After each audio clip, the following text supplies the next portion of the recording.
If you don't understand the destruction of Planned Parenthood offices, and you don't understand the wall that we're going to build on the southern border of the United States, you haven't read the book The Birth Dearth by Ben Wattenberg.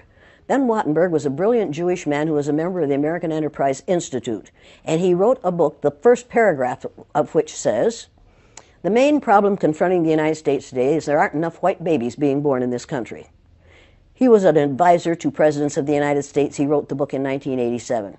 He says if we don't change this and change it rapidly, white people will lose their numerical majority in this country, and this will no longer be a white man's land. Now, I'm not misrepresenting this. I'm telling you exactly, almost exactly what he says.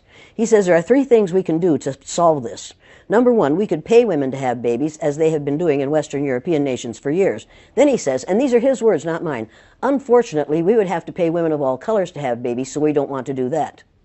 He says the second thing we could do is increase the number of legal immigrants that are allowed into this country every year. Then once again he says, unfortunately, the vast majority of those wanting to come to this country today are people of color, so we don't want to do that. The third thing he says, and women had better pay attention to this, 60% of the fetuses that are aborted every year are white. If we could keep that 60% alive, that would solve our birth dearth. Does that sound like racism to you?